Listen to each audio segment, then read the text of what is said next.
nekk coordinateur département Dakar bokk ci collectif national nekk président des jeunes impactés terre collectif national di leen wax ne dañu leen di fàttali loo xamante ni mën nañ ne fàtte sax mënu fi xaj te it jaar nañ ci ay jànkonte yoo xamante ni moom lañ jaar bay si fii muy li waral tax te ñu woote tey di ndaje bi bokk na ci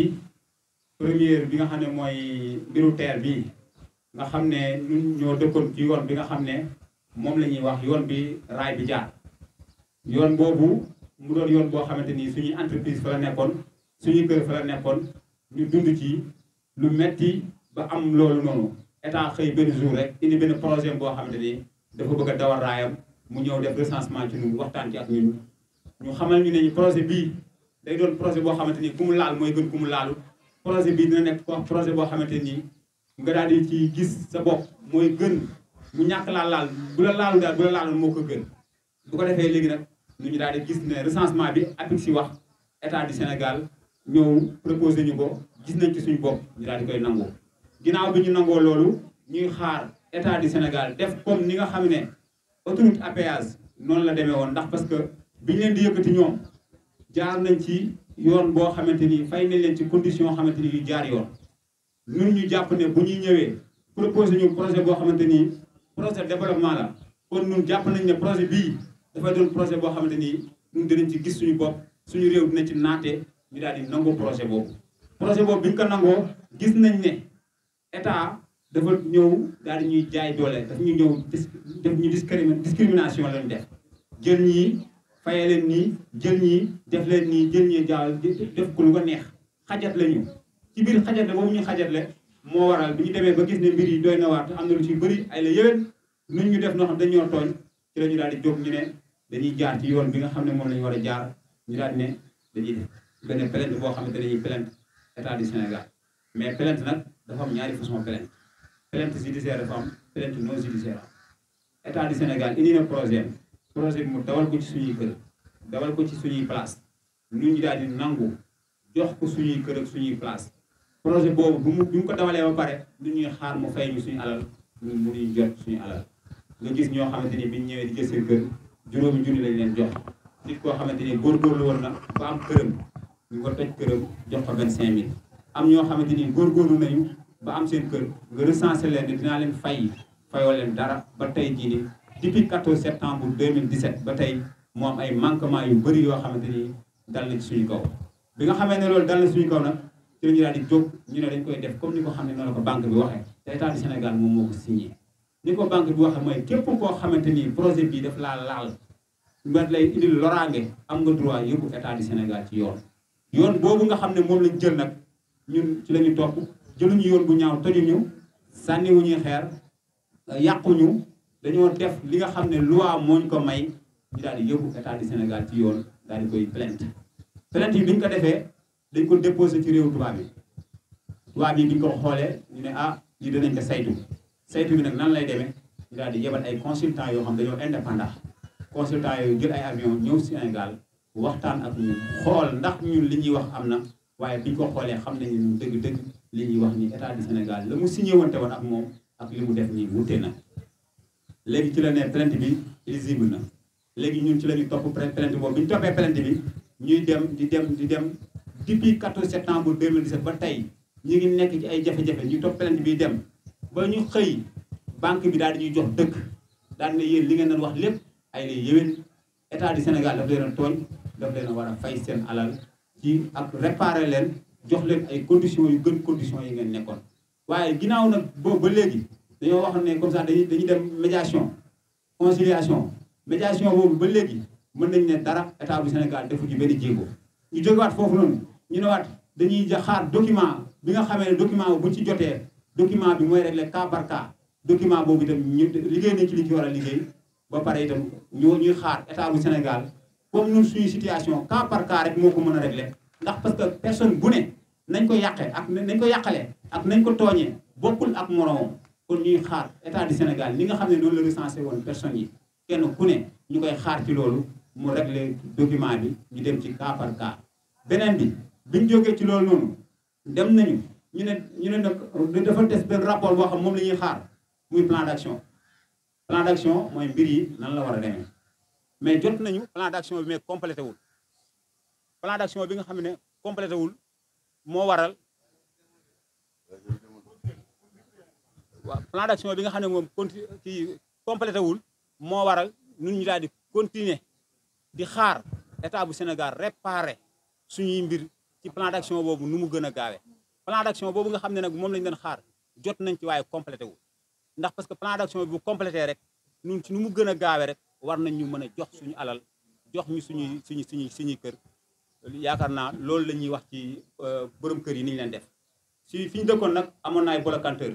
amoon na ay mécanicien am na ay ferrailleur am na 26 corps de métier yoo xam ñi ngi woon ci suñu biir 26 corps de métier yooyu yëpp état dafa ñëw salfaañe seen ak ak seen yelef ndax parce que état bi mu bëggee yëkkati ñu pour dawar raayam dafa fexe ba nga xam ne li mu bëgg moom na ko am dafa fexe ba kenn ku ne mu fayal la ñu jëlal la say bagage yóbbul la ko jam ñaajo bagage yooyu nga xam ne moom la ñu yóbbuwoon jam ñaajo depuis boobu ba léegi nii amul kenn koo xamante ni dem nga fa fekkati fa dara bu dee borom garage nga yóbbuwoon fa sa oto ñàkk nga ko ndax sàcc nañ ko bu nekkee borom ferrailleur nga yóbbuwoon fa sa conteneur ñàkk nga ko ndax sàcc nañ ko li nga xam ne moom la ñu ci nekk di ko ci dund mu doon loo xamante ni lu méttee métti la projet bi dañoo wax nañu projet la boo xamante ni projet développement la waaye projet toroxalaate la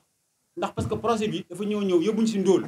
projet la boo xamante ni ñun li ñu daan xaar projet bi ñëw fekk ñu ci benn yóbbuñu si ñaar ndax parce que moom loolu la waxoon te loolu la wax ne moom loolu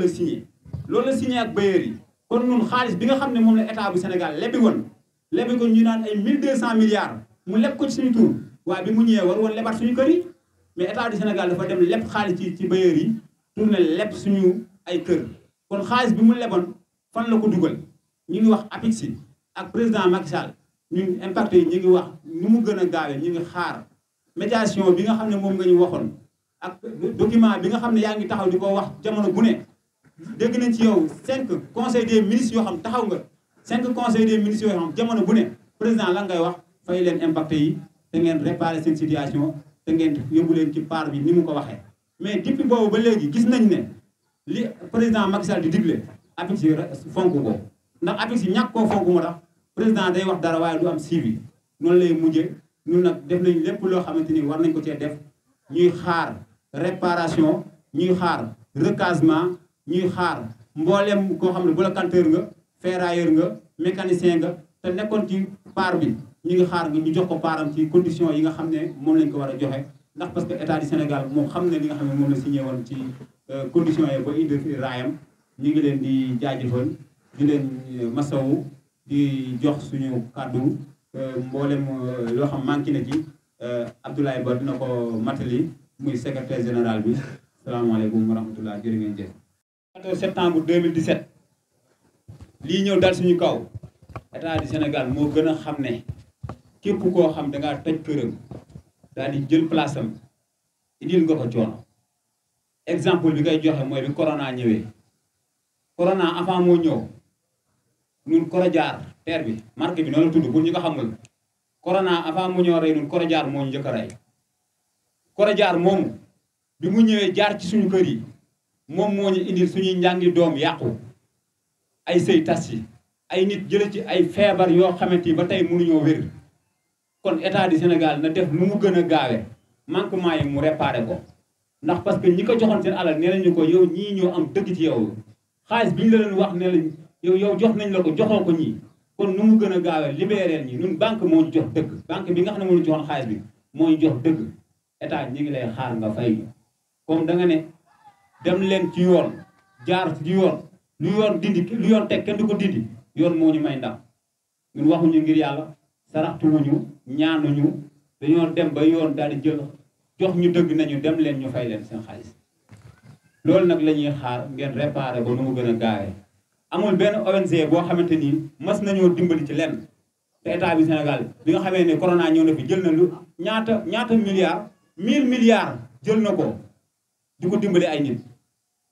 terre bi ñëw jaar ci suñu kaw ñun gisuñu sax ku ñu dimbali ba tey ji suñuy moyen la ñuy góorgóorloo suñuy mbir la ñuy nekk lépp lu dee suñu kër ñoo ko rey xamuñu woon fay location ndax fu ñu dëkkoon ñoo ko moomal tey yóbbu na ci kër yoo xam ñu ngi fay 150 000 ñii di fay 200 000 ñi dem ba mënatuñoo dëkk Ndakaaru ndax amatuñu doole ñu daal di génn te li waral loolu lan la mooy terre bi moom moo ko leen ko teg terre bi ci ay bàmmeel lay daw su ma nee ci ay bàmmeel lay daw dafa rey ay nit la jaar si jël seen alal nangu ko di ci daw ci ay bàmmeel lay daw ñi mu rey ñi ngi toog di xoole terre bi daw kon terre bi ci ay bàmmeel lay daw ñooñu nga xam ne ñu lay jaar seen kaw ci jamono bu ne ñi ngi am naqaru xol naqar boobu nag foo ko wékk weesu na ñun li ñuy wax ñaanuñu saraxtuwuñu état jox ñu suñu alal li ñu moom loolu la ñuy laaj banque bi moo ñu jox dëgg ONG yi topp ci accompagner ko ñu dem ba ci ak ñu xool ñu ne ñii ay la yowén li ñuy wax moo am kon ñu ngi xaar nga réparer li nga xam ne moom nga fi yàq réparation la ñuy xaar réparation boobu nag ñu koy xaar ci nu mu gën a gaawee ñun ñu ngi bokk ci collectif national bi Ibrahima Cissé jiite 3 départements yi ñu mat nañu 2000 quelques personnes depuis boobu ba léegi ñu ngi nekk di daw bu dee bëccëg lii lañ doon xaar ci yéen ngeen jàppale ñu loolu rek la ñuy xaar ci yéen jërë ngeen jëf. xaalis bi yëpp ci loxoom la jaar muy entreprise bi nga xam ne moom mooy APIX mboolem ku fay xëy état bi moom moo ko teg foofu noonu kon bu ñu nee état bi entreprise bi la ñuy wax bu ñu nee APIX yi état bi la ñuy wax ndax parce que benn nit la loolu moo tax ñu ne état bi ak ñi muy liggéeyloo muy ñi nekk terrain muy APIX yi nañu jox suñu alal waaw. dafa wute dañuy ñëw fekk kii ñu jox ko junni fekkee jox ko téeméer fokkee duñ ko jox dara te ñoom ñëpp ñoo bokkoon même corridor bu ñu nekk ku ma am ndey ak ku ma amul ndey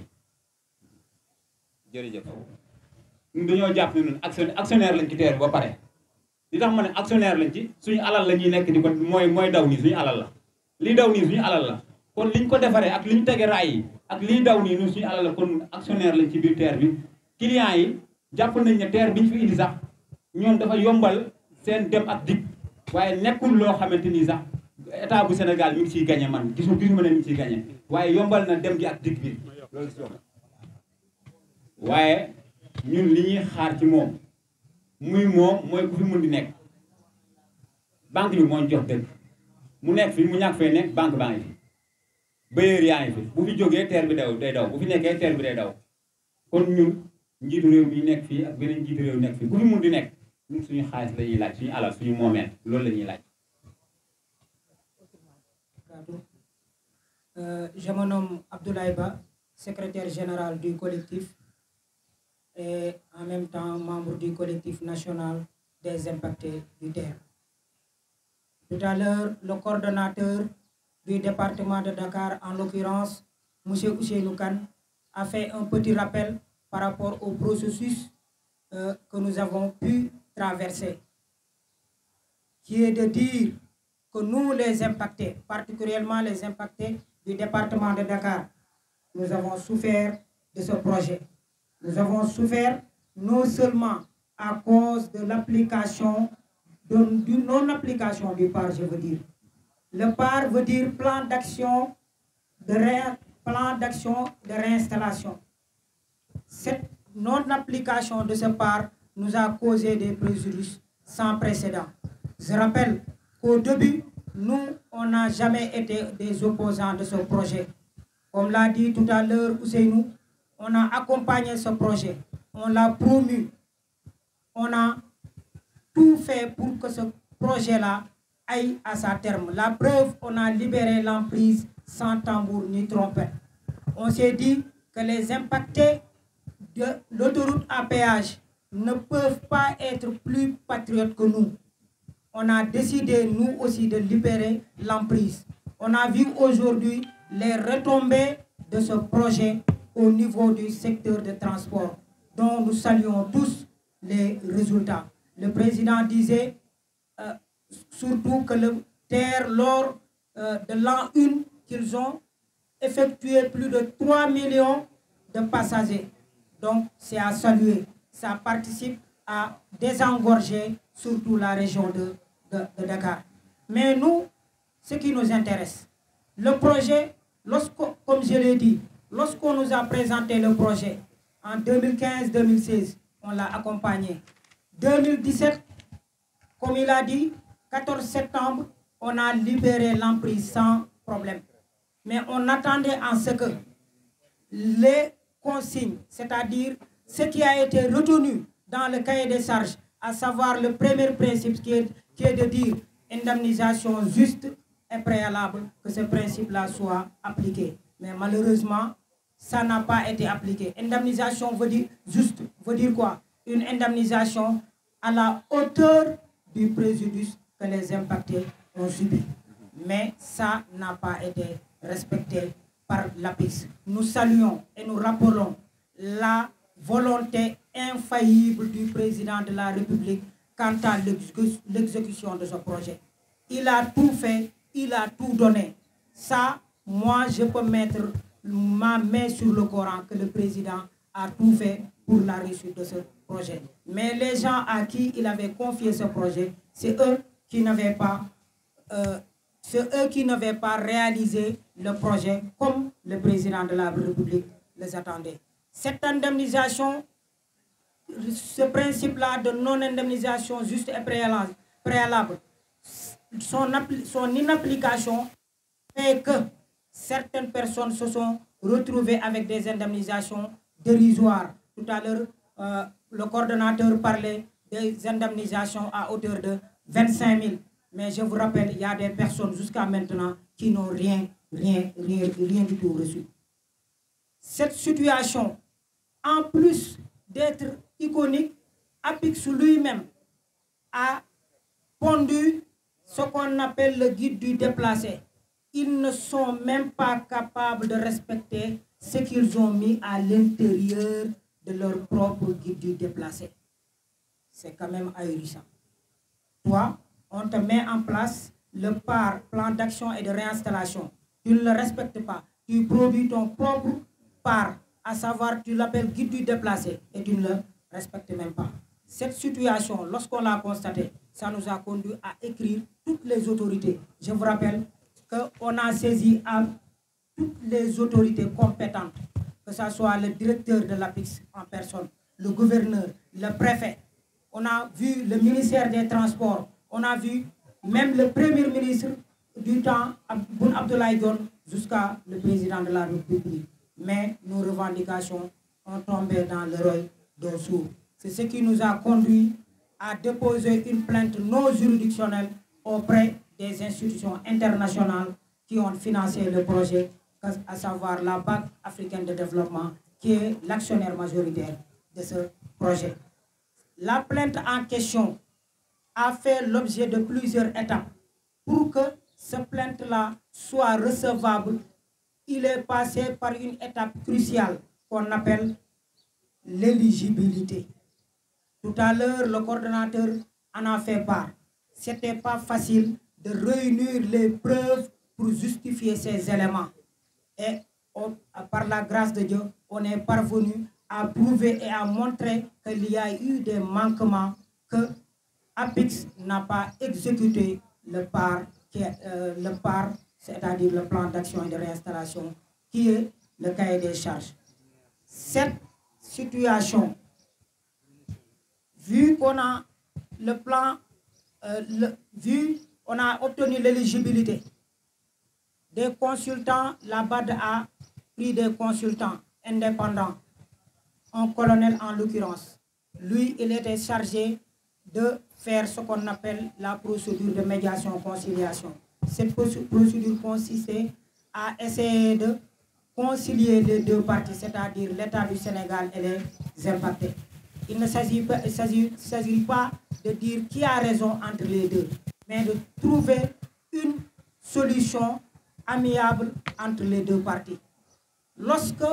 on a fait toutes les diligences nécessaires, on a donné les documents, comme il a dit tout à l'heure, qu'on nous a demandé, on a tout fourni. À l'arrivée, l'APIX dit, sur les 7 points d'accord qu'on avait retenus, l'APIX dit, oui, je suis d'accord pour traiter vos documents, mais je n'ai pas d'équipe pour le faire.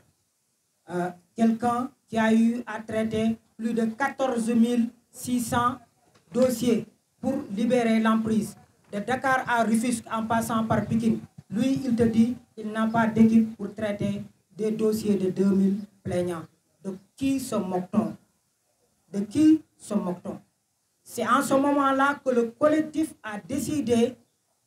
de saisir la BAD à travers ce qu'on appelle le MIR, les mécanismes indépendants de recours, pour qu'il active la phase de vérification de conformité. Cette phase de vérification de conformité a abouti à ce qu'on appelle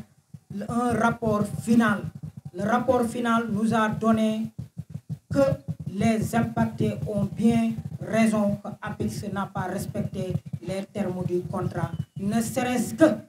si aujourd'hui on constate qu'il y a des personnes jusqu'à maintenant qui n'ont pas été indemnisées. Il y a des personnes qui ont été indemnisées avec des sommes dérisoires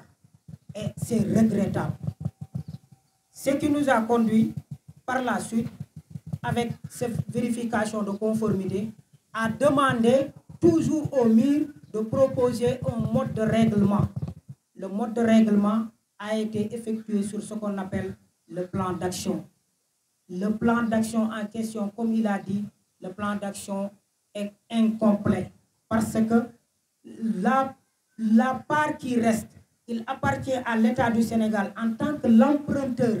celui qui doit compléter et exécuter le projet en question. C'est pourquoi j'en appelle au président de la République, M. Macky Sall. Président, vous nous avez félicité lors de l'inauguration du TER en disant que je félicite les impactés du TER pour leur sens de patriotisme, de citoyenneté. Je veux que vous associez, à côté de ces félicitations, je veux que vous exhortez vos services à nous payer et aussi à appliquer le plan d'action